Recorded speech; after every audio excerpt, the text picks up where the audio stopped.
All right, so welcome back. We're going to talk about the unit circle today and trig equations.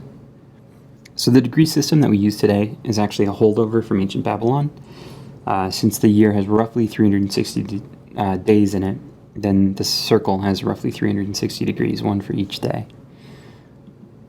The system of measuring angles really doesn't make any sense in a modern context. The 360 is almost like a number pulled from nowhere. People understand what it is and what it means because we're used to it, but it doesn't make any sense mathematically. If we were trying to explain this to an alien who came and visited our planet, why we count our angles by factors of 360, we'd seem like absolute crazy people. So let's talk about some facts about circles and use those to create a new, more natural way to measure angles. So if you have a circle with a radius of 1 unit, the circumference around the circle is 2 pi times the radius. But if that radius is 1, the circumference is just 2 pi. And so now we have a system of measuring what a circle is. A circle is 1 full rotation, and 1 full rotation is 2 pi. And that's true so long as that radius is 1. It doesn't matter 1 what. It could be 1 inch, 1 mile, 1 car length, whatever, 1 7th grader. If the radius is 1, then 1 entire arc is 2 pi.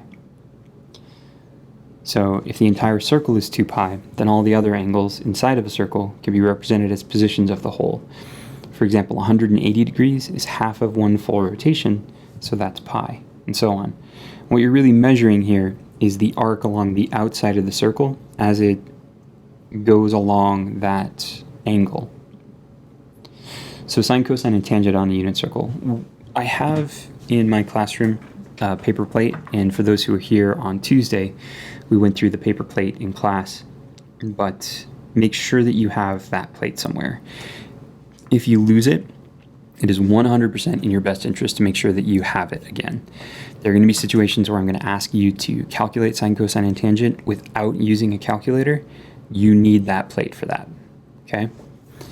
So, using the unit circle, the trig ratios can be easily defined in terms of the xy coordinate of a given point on the circle. So x is cosine, y is sine. The tangent is found by doing y divided by x, or sine divided by cosine. You'll need to rationalize the denominator in some cases to make the answer more proper in math terms. So for example, if you end up with a square root of 2 in the denominator, and you have nothing to cancel it with in the numerator, you need to rationalize that denominator by multiplying the whole fraction by radical 2 over 2. But we'll look at an example of that in just a moment. The moment's passed, so here we are. Pi over 6 has a sine value of 1/2 and a cosine value of radical 3 over 2. So the tangent value is, so if you do the sine divided by cosine, 1/2 over radical 3 over 2, the 2's cancel, leaving you with 1 over radical 3. But that has an irrational denominator. You need to rewrite that by multiplying the top and the bottom both by radical 3. The denominator, radical 3 times radical 3 is 3. And then the numerator, 1 times radical 3 is radical 3. So I feel like I said radical like 50 times there. So the final answer for the tangent then would be radical 3 over 3. So let's talk about how you can use these values for equations.